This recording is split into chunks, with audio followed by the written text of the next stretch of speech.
ਤੁਸੀਂ ਦੇਖ ਰਹੇ ਹੋ दैनिक सवेरा टीवी। मैं हाँ संदीप शर्मा। 3 जून ਨੂੰ ਜਿਹੜਾ ਕੈਂਸਰ ਸਰਵਾਈਵਲ ਡੇ ਦਾ ਮਨਾਇਆ ਜਾਂਦਾ ਤੇ ਉਹ ਤੁਹਾਨੂੰ ਦੱਸ ਸੀ ਕਿ ਅੱਜ ਤੁਹਾਨੂੰ ਮੈਂ ਉਹਨਾਂ ਪੇਸ਼ੈਂਟਾਂ ਉਹਨਾਂ ਮਰੀਜ਼ਾਂ ਨਾਲ ਮਿਲਾਉਣ ਜਾ ਰਿਹਾ ਜਿਹੜੇ ਕੈਂਸਰ ਤੋਂ ਨਿਜਾਤ ਪਾ ਕੇ ਅੱਜ ਇੱਕ ਨਾਰਮਲ ਜ਼ਿੰਦਗੀ ਜੀ ਰਹੇ।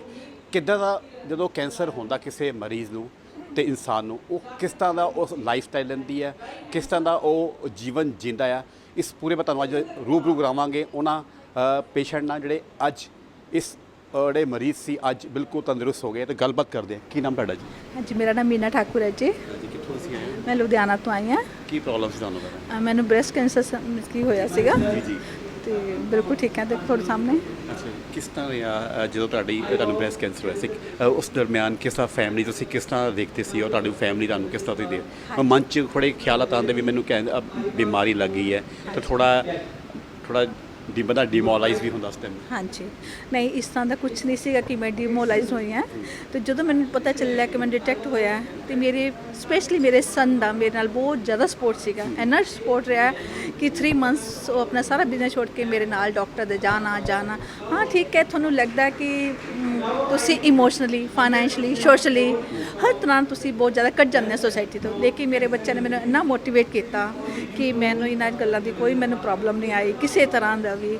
ਤੇ ਜਦੋਂ ਮੈਨੂੰ ਫਸਟ ਕੀਮੋ ਹੋਣੀ ਸੀਗੀ ਤੇ ਮੇਰੀ ਬੇਟੀ ਹੈ ਯੂਕੇ ਤੋਂ ਆਈ ਹੋਈ ਸੀਗੀ ਤੇ ਉਹਨੂੰ ਲੱਗਿਆ ਕਿ ਮੇਰੀ ਮੰਮਾ ਦੇ ਬਾਲ ਚਲੇ ਜਾਣੇ ਹੁਣ ਹੁਣ ਬਾਲ ਚਲੇ ਜਾਣੇ ਆ। ਤਾਂ ਉਹਨੇ ਆਪਣੇ ਆਪ ਨੂੰ ਸ਼ੇਵ ਕਰਕੇ ਮੇਰੇ ਸਾਹਮਣੇ ਇੱਕ ਆਪਣੇ ਆਪ ਨੂੰ ਰੱਖਿਆ ਕਿ ਮੰਮਾ ਤੁਸੀਂ ਦੇਖੋ ਮੇਰੇ ਬਾਲ ਨਹੀਂ ਹੈ, ਦੇਖੋ ਮੈਂ ਹਰ ਸੋਸਾਇਟੀ 'ਚ ਘੁੰਮਦੀ ਹਾਂ, ਠੀਕ ਹੈ। ਤੇ ਤੁਸੀਂ ਵੀ ਮੇਰੇ ਵਾਂਗੂ ਹਮੇਸ਼ਾ ਤੁਸੀਂ ਗ੍ਰੇਸਫੁਲੀ ਉਸ ਚੀਜ਼ ਨੂੰ ਲੈ ਕੇ ਬੈਠ ਸਕਦੇ ਹੋ। ਕਦੀ ਜਦੋਂ ਕੀਮੋ ਦੀ ਗੱਲ ਕਰਦੇ ਆ ਤੇ ਆਲਮੋਸਟ ਜਦੋਂ ਕੀਮੋ ਹੁੰਦੀ ਤਾਂ ਆਮ ਕੋਈ ਵੀ ਮਰੀਜ਼ ਹੋਵੇ, ਚਾਹੇ ਉਹ ਮਹਿਲਾ ਪੇਸ਼ੈਂਟ ਜਾਂ ਖਾਸ ਜਦੋਂ ਬ੍ਰੈਸਟ ਕੈਂਸਰ ਹੁੰਦੀ ਹੈ ਤੇ ਪੇਸ਼ੈਂਟ ਹਮੇਸ਼ਾ ਕਾਫੀ ਘਬਰਾ ਜਾਂਦਾ ਵੀ ਪਤਾ ਨਹੀਂ ਮੈਂ ਸਰਵਾਈਵ ਕਰਨਾ ਕਿ ਨਹੀਂ ਆ। ਤੁਹਾਡੇ ਮਨ 'ਚ ਇੱਦਾਂ ਕਦੀ ਖਿਆਲਾਤ ਆਏ ਸੀ? ਨਹੀਂ, ਮੇਰੇ ਮਨ 'ਚ ਇਸ ਤਰ੍ਹਾਂ ਕੋਈ, ਮੈਂ ਬਹੁਤ ਜ਼ਿਆਦਾ ਮੈਂ ਰੱਬ ਨੂੰ ਮੰਨਦੀ ਹਾਂ ਤੇ ਮੈਂ ਇਹ ਸੋਚਦੀ ਹਾਂ ਕਿ ਜੇ ਭਗਵਾਨ ਨੇ ਮੈਨੂੰ ਇਹ ਬਿਮਾਰੀ ਦਿੱਤੀ ਹੈ ਤੇ ਮੈਨੂੰ ਬਹੁਤ ਗ੍ਰੇਸਫੁਲੀ ਹੈਂਡਲ ਕਰਾਂ। ਉਹ ਜਿਹੜਾ ਕਿ ਮੈਨੂੰ ਗ੍ਰੇਸਫੁਲੀ ਹੈਂਡਲ ਕੀਤਾ। ਬਾਕੀ ਜਦੋਂ ਕੀਮੋ ਹੁੰਦੀ ਹੈ, ਮੇਰੇ ਇੱਕ ਡਾਕਟਰ ਹੈਗੇ ਆ, ਡਾਕਟਰ ਸੰਦੀਪ ਰਾਏ, ਬਤਰਾ ਹਸਪੀਟਲ ਦੇ ਵਿੱਚ ਸੀਗੇ, ਤੇ ਉਹਨਾਂ ਨੇ ਮੈਨੂੰ ਇਹ ਗੱਲ ਸਮਝਾਈ ਸੀ ਕਿ ਜਦੋਂ ਵੀ ਤੁਹਾਨੂੰ ਕੀਮੋ ਲੱਗਦੀ ਹੈ ਤੁਸੀਂ ਕੀਮੋ ਦਾ ਜਿਹੜਾ ਤੁਹਾਡਾ ਮੀਨਸ ਕਿ ਤੁਹਾਨੂੰ ਦਿਖਾਈ ਦਿੰਦਾ ਹੈ ਉਹ ਤੁਸੀਂ ਇਹ ਸੋਚਣਾ ਕਿ ਇੱਕ ਬੂੰਦ ਸਾਡੇ ਅੰਦਰ ਅੰਮ੍ਰਿਤ ਜਾ ਰਹੀ ਹੈ ਔਰ ਤੁਹਾਨੂੰ ਅੰਦਰ ਤੁਹਾਡੇ ਜਿਹੜੇ ਬੈਡ ਸੈਲਸ ਆ ਉਹਨਾਂ ਨੂੰ ਕਿਲ ਕਰਦੀ ਹੈ ਤਾਂ ਤੁਹਾਨੂੰ ਨਿਊ ਲਾਈਫ ਦੇ ਰਹੀ ਹੈ। ਕੀ ਨਾਮ ਤੁਹਾਡਾ? ਸੁਨੀਤਾ ਮਲਿਕ। ਕੀ ਪ੍ਰੋਬਲਮ ਸੀ? ਮੈਨੂੰ ਕੋਲੋਨ ਕੈਂਸਰ ਸੀ। ਓਕੇ। ਔਰ ਮੇਰੀ ਫੈਮਿਲੀ, ਮੇਰੇ ਬੱਚਿਆਂ ਨੇ, ਹਸਬੈਂਡ ਨੇ ਬਹੁਤ ਜ਼ਿਆਦਾ ਸਪੋਰਟ ਕੀਤਾ। ਮੈਨੂੰ ਕੋਈ ਪ੍ਰੋਬਲਮ ਨਹੀਂ ਆਈ, ਮਤਲਬ ਮੈਨੂੰ ਲੱਗਿਆ ਹੀ ਨਹੀਂ ਕਿ ਮੈਨੂੰ ਕੈਂਸਰ ਦੀ ਪ੍ਰੋਬਲਮ ਹੈ। ਕਿੰਨੀ ਦੇਰ ਇਹ ਤੁਸੀਂ ਇਸ ਜਿਹੜੀ ਨਾਮ ਮੁਰਾਦ ਆਪਾਂ ਕਹਿੰਦੇ ਫਿਲਹਾਲ ਨਾਮ ਮੁਰਾਦ ਕਹਾਂਗੇ ਕਿਉਂਕਿ ਕੈਂਸਰ ਦਾ ਨਾਮ ਸੁਣਦਾ ਹੀ ਵੱਡੇ ਲੋਕਾਂ ਦੇ ਕਰਦੇ ਐਸੀ ਕੋਈ ਮਤਲਬ ਮਨ 'ਚ ਫੀਲਿੰਗ ਨਹੀਂ ਆਈ ਬਿਲਕੁਲ ਵੀ।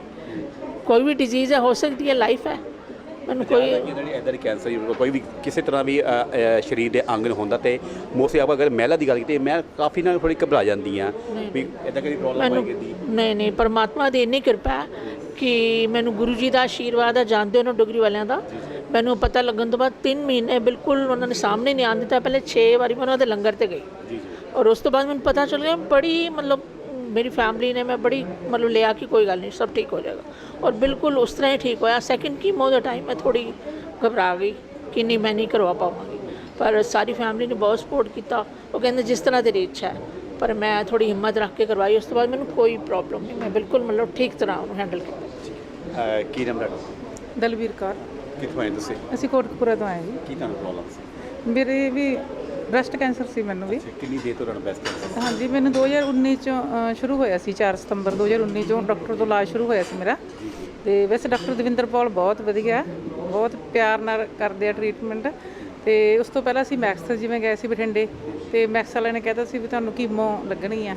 ਉਸ ਤੋਂ ਬਾਅਦ ਅਸੀਂ ਅੰਮ੍ਰਿਤਸਰ ਗਏ, ਉਹਨਾਂ ਨੇ ਕਿਹਾ ਸੀ ਤੁਹਾਡੀ ਬ੍ਰੈਸਟ ਅਸੀਂ ਰਿਮੂਵ ਕਰ ਦਿੰਦੇ ਹਾਂ। ਪਰ ਉਸ ਤੋਂ ਬਾਅਦ ਅਸੀਂ ਫਿਰ ਦਵਿੰਦਰ ਪੌਲ ਕਾਲਜ ਜਦੋਂ ਆਏ ਤੇ ਇਹਨਾਂ ਨੇ ਦਵਿੰਦਰ ਪੌਲ ਨੇ ਸਾਨੂੰ ਬਹੁਤ ਹੀ ਹੌਸਲਾ ਦਿੱਤਾ ਤੇ ਕਹਿੰਦੇ ਵੀ ਤੁਹਾਨੂੰ ਕੋਈ ਕੀਮੋ ਦੀ ਲੋੜ ਨਹੀਂ ਤੁਹਾਨੂੰ, ਤੇ ਤੁਸੀਂ ਵੈਸੇ ਮੈਡੀਸਨ ਨਾਲ ਠੀਕ ਹੋ ਜਾਓਗੇ।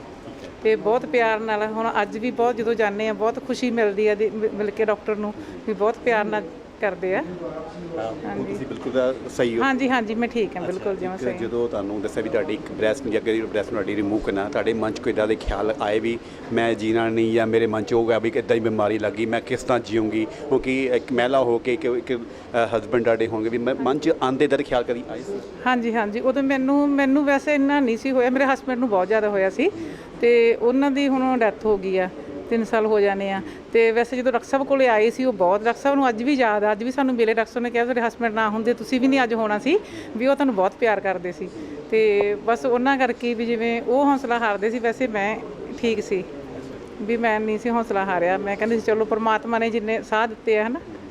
ਤੇ ਫਿਰ ਦਵਾਈ ਤੁਸੀਂ ਰੈਗੂਲਰ ਰੱਖੀ ਆਪਣੀ? ਹਾਂਜੀ ਦਵਾਈ ਰੈਗੂਲਰ ਰੱਖੀ। ਅੱਛਾ, ਕੀ ਸੰਦੇਸ਼ ਉਹਨਾਂ ਨੂੰ ਲੋਕ ਉਹਨਾਂ ਮਹਿਲਾ, ਖਾਸ ਮਹਿਲਾ ਦੀ ਗੱਲ ਕਰਦੇ ਆ, ਕੀ ਸੰਦੇਸ਼ ਉਹਨਾਂ ਵਾਸਤੇ ਜਿਨ੍ਹਾਂ ਨੂੰ ਜ਼ਿਆਦਾ ਜਿਹੜੀ ਔਰਤਾਂ ਨੂੰ ਬ੍ਰੈਸਟ ਕੈਂਸਰ ਜ਼ਿਆਦਾ ਪ੍ਰੋਬਲਮ ਆ ਜਾਂਦੀ ਹੈ, ਕੀ ਸੰਦੇਸ਼ਾ ਦੇਣਾ ਚਾਹੁੰਦੇ ਹੋ? ਵੀ ਇਲਾਜ ਲੋਕੀ ਥੋੜ੍ਹੀਆਂ ਘਬਰਾ ਜਾਂਦੀ ਹੈ, ਕੀ ਮੈਸੇਜ?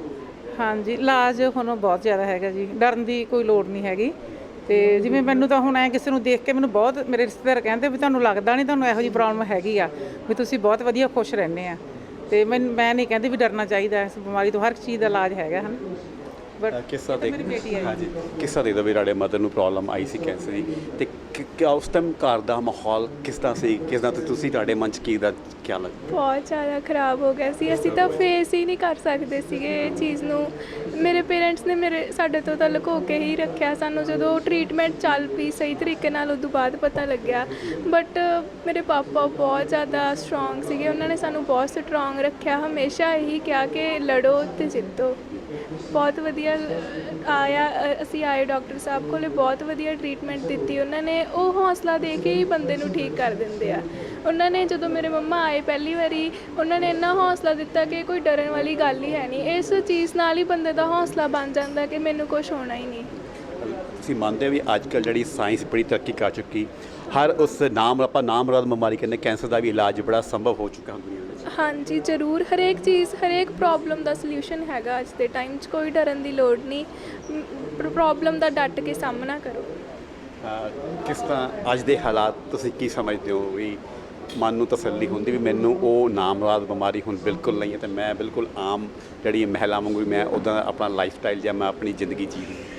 ਹਾਂਜੀ ਮੈਂ ਬਹੁਤ ਖੁਸ਼ ਹਾਂ ਹੁਣ ਵੀ, ਠੀਕ ਹੈ। ਮੈਂ ਬਹੁਤ ਉਹਦੇ ਬੱਚੇ ਨੂੰ ਐ ਹੈਗਾ ਵੀ ਬੱਚੇ ਆਪਦੇ ਮੈਂ ਆਪ ਪਾਲੂੰਗੀ, ਇਹਨਾਂ ਦੀ ਮੈਰਿਜ ਕਰੂੰਗੀ ਹੈ ਨਾ। ਮੈਂ ਬਹੁਤ ਆਪਣੇ ਮੈਨੂੰ ਅੰਦਰ ਹੌਸਲਾ ਵੀ ਮੈਂ ਠੀਕ ਹਾਂ ਹੁਣ, ਕਿਉਂਕਿ ਡਾਕਟਰ ਸਾਹਿਬ ਕਹਿੰਦੇ ਵੀ ਜਿਹੜੀ ਪੈਟ ਸਕੈਨ ਹੁੰਦੀ ਅਸੀਂ ਵੀ ਸਾਲ 'ਚ 2 ਵਾਰੀ ਕਰਦੇ ਹਾਂ, ਪਰ ਮੇਰੀ ਉਹਨਾਂ ਨੇ 2 ਸਾਲ ਉਹ ਕਹਿੰਦੇ ਤੁਸੀਂ ਬਿਲਕੁਲ ਠੀਕ ਆ, ਵੀ ਤੁਹਾਨੂੰ ਮੈਡੀਸਨ ਤਾਂ ਹਜੇ ਚੱਲ ਰਹੀ ਹੈ ਮੇਰੀ, ਪਰ ਵੈਸੇ ਮੈਂ ਬਹੁਤ ਠੀਕ ਹਾਂ ਹੁਣ। ਆਓ ਕਿਸੇ ਹੋਰ ਵੀ ਆਪਾਂ ਹੋਰ ਮਰੀਜ਼ਾਂ ਨਾਲ ਗੱਲ ਕਰ ਜਿਹੜੇ ਇਸ ਕੈਂਸਰ ਦੀ ਨਾਮਰਾਦ ਬਿਮਾਰੀ ਤੋਂ ਸਰਵਾਈਵ ਹੋ ਕੇ ਅੱਜ ਆਪਣੀ ਨੋਰਮਲ ਜ਼ਿੰਦਗੀ ਜੀ ਰਹੇ। ਆਓ ਗੱਲਬਾਤ ਕਰਦੇ ਹਾਂ। ਸੋ ਮੇਰੇ ਨਾਲ ਹੋਰ ਵੀ ਜਿਹੜੇ ਮਰੀਜ਼ ਪਹਿਲਾਂ ਹੋਣ ਦੇ ਅੱਜ ਬਿਲਕੁਲ ਜਿਹੜੇ ਸਰਵਾਈਵ ਕਰਕੇ ਮੇਰੇ ਨਾਲ ਖੜੇ ਆ, ਮੌਜੂਦ ਗੱਲਬਾत करूँगा। क्या नाम आपका जी? मेरा नाम नंदिता है और मैं लुधियाना से ही हूँ। क्या प्रॉब्लम आई थी कैंसर की? मेरे को ब्रेस्ट कैंसर था and I was HER2 protein positive, 3rd stage. Okay, तो कैसा रहा आप 3rd स्टेज थी? कैसा जब आपको ये प्रॉब्लम ब्रेस्ट कैंसर आई थी तो फैमिली में कैसा एटमॉस्फेयर, आप कैसे उसको जूझ रहे थे? जब कैंसर पता चलता है तो सबसे पहला ये होता है कि you are blocked mentally, physically and emotionally. You are like a dead person already, because it is something that puts a lot of fear in you. And the only good thing that happened to me was the right guidance by one of my doctor to not go anywhere. लोग क्या करते हैं ज़्यादातर, they rush to Mumbai, they rush to Delhi for further treatment. But one of my known doctors, she said कि don't go anywhere, just go and get your treatment done from Dr. Devinder Paul. He is the right person and he is the best person available in northern India. So I just went to Dr. Saab and Dr. Saab ने मेरे को सारा देखा, सारे मेरे test हुए, और जो भी मेरा एक प्रोटोकॉल था ट्रीटमेंट का, I was told very very very briefly. मतलब आई स्टिल रिमेंबर जो हमारी फर्स्ट मीटिंग थी डॉक्टर साहब के साथ, मेरे मदर भी गए थे, और डॉक्टर साहब ने पूरा 45 मिनट्स ही spend, he counseled us, he briefed every small point that was important to us, and he convinced us. It is not called convincing because जब आपको समझ ही नहीं आता कि what will be the next next step for you in your life. You are just blank actually. But doctor साहब ने बहुत ही हमें काउंसल किया, encourage किया और मोटिवेट किया कि दिस इज़ नथिंग. आज के टाइम में जो ब्रेस्ट कैंसर है, that is a cancer that is being treated. It is not only curable, it is treatable also. Treatable and curable both. एक बार ट्रीटमेंट हो गया तो रिलैप्स के चांसेस जस्ट 10 to 15% ही हैं. And that put a lot of confidence in me. उसके बाद मेरी 6 कीमोज हुई, 5 weeks रेडिएशन हुआ. There was an injection that was to be given to me for 18 consecutive this thing after a gap of every 21 days. तो that the treatment happened for 1 year complete. Chemo की बात करिए, जब chemo की बात आती है तब मन में ऐसे ख्याल आता है कि कीमो होगी, पता नहीं क्या आगे क्या होगा. I tell you the best part was जब मेरे को 6 कीमो लगनी थी एंड 6 कीमोज में there is a gap of 21 days. Now what happen is कि जब पहली कीमो लगती है, I got my first chemo on 13th of October 2021. You can understand the fear and phobia कि it's still there in my mind after so many years, and क्योंकि first chemo था, side effects और doctor साहब ने भी देखना था, तो 10 days के बाद मेरा एक फॉलोअप प्रोटोकॉल था डॉक्टर साहब के साथ. जब मैं डॉक्टर को मिली तो डॉक्टर साहब ने बोला कि I have responded very well to the treatment. I have got grade 1 side effects. And he said कि you should start thinking of living a normal life. Don't think that you have got anything in your body. And I tell you, that was a turning point in my life because, few words are said just like that, but they bring magic to you. They were like magical words to me because, for me, normal was going to work. And he allowed me to work for 2 to 3 to 4 hours every day. और उन्होंने बोला कि जब आप थक जाए तो you can come back. You don't have to exert yourself. The moment you feel that you are done, you come back and rest. So I tell you, chemos are most difficult. सबसे मुश्किल काम है chemos. और जो breast cancer की chemos होती हैं, they are said to be most difficult. तो मैं 10 दिन कीमो के बाद रेस्ट करती थी, totally bed rest with good healthy food. और रिमेनिंग 11 दिन, क्योंकि 21 दिन का साइकिल होता है कि आज हुआ फिर 21 दिन के बाद रिपीट होगा, तो 11 days I used to go for work 2 hours 3 hours every day. So that is how I did my 6 chemos, half time resting and half time working, and that put a lot of confidence in me also. Because क्या होता है कि जब आपको लगता है कि एक माइंड में थॉट आता है you are sick and you are good for nothing, but एक जब आपके अंदर ये कॉन्फिडेंस आ जाता है और ट्रस्ट आ जाता है कि yes I am able to live my life like a normal person, that makes you live better and better. And then once the chemos were over, radiation is very simple. It was 5 weeks radiation and everything went on fine, and I'm standing today in front of you all hale and hearty. And I tell you, personally and professionally, I have excelled in my life after that episode. I am more successful, more confident as a person, professionally and personally as of today, what I am today. कितनी देर का ये आपका treatment चला? 1 साल. 1 साल में आप बिल्कुल नॉर्मल लाइफ में वापस आ गए. हाँ जी, बिल्कुल जी, बिल्कुल. क्या संदेश है उन महिलाओं के लिए स्पेशल जो इस नामराद बीमारी, अब तो नामराद रहा नहीं है क्योंकि इसका इलाज ट्रीटमेंट है, क्योरेबल भी हो गया, क्या लगता है इसका क्या महिलाओं का संदेश है क्या आपकी तरफ? सबसे इम्पॉर्टेंट है कि आप लोगों को जागरूक रहना होगा. किसी भी तरह का कोई भी आपको अपनी बॉडी में कोई चेंज दिखता है तो you don't have to sit back at the home, you need to go and consult a doctor. If you get to know that there is some malignancy in your body, you need not to fear, because आज science और जो medicine है that has been so advance that हर चीज़ का एक cure है, treatment है. और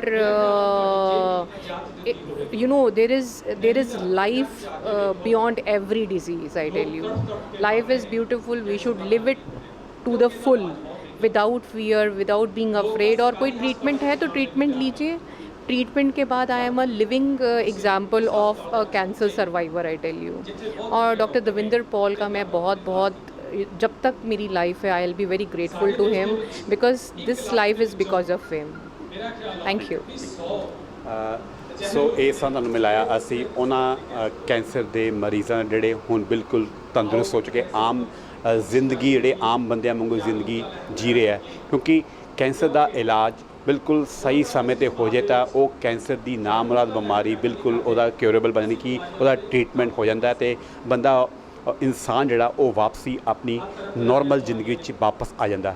ਸੋ ਕਿਤੇ ਨਾ ਕਿਤੇ ਘਬਰਾਉਣ ਦੀ ਲੋੜ ਨਹੀਂ ਹੈ। ਕੈਂਸਰ ਨੂੰ ਇੱਕ ਨਾਮੁਰਾਦ ਬਿਮਾਰੀ ਸਮਝ ਕੇ ਹੀ ਉਸ ਨਾਲ ਲੜਨਾ ਚਾਹੀਦਾ ਤੇ ਅੱਜ ਉਸ ਦਾ ਇਲਾਜ ਵੀ ਸੰਭਵ ਹੈ। ਅੱਜ ਲੁਧਿਆਣਾ ਵਿਖੇ ਖਾਸ ਇੱਕ ਵਰਕਸ਼ਾਪ ਦੇ ਦੌਰਾਨ ਤੁਹਾਨੂੰ ਅੱਜ ਅਸੀਂ ਉਹਨਾਂ ਮਰੀਜ਼ਾਂ ਨਾਲ ਮਿਲਾਇਆ, ਖਾਸ ਕਰ ਜਿਹੜੀ ਬ੍ਰੈਸਟ ਕੈਂਸਰ ਦੀ ਜ਼ਿਆਦਾ ਇੱਕ ਮਹਿਲਾਵਾਂ ਦੇ ਵਿੱਚ ਇੱਕ ਬਿਮਾਰੀ ਹੁੰਦੀ ਹੈ ਤੇ ਉਸ ਦਾ ਇਲਾਜ ਬਿਲਕੁਲ ਕਿਉਰੇਬਲ ਹੈ, ਉਸ ਦਾ ਟ੍ਰੀਟਮੈਂਟ ਹੈ ਔਰ 1 ਸਾਲ ਦੇ ਅਗਰ ਤੁਹਾਨੂੰ 3rd ਸਟੇਜ ਵੀ ਆਉਂਦੀ ਇਸ ਨਾਮੁਰਾਦ ਬਿਮਾਰੀ ਦੇ ਵਿੱਚ ਤਾਂ ਤੁਸੀਂ 1 ਸਾਲ ਦੇ ਅੰਦਰ ਹੀ ਇਸ ਨਾਮੁਰਾਦ ਬਿਮਾਰੀ ਤੋਂ ਛੁਟਕਾਰਾ ਪਾ ਸਕਦੇ ਕਿ ਨੋਰਮਲ ਜ਼ਿੰਦਗੀ ਜੀ ਸਕਦੇ ਹੋ।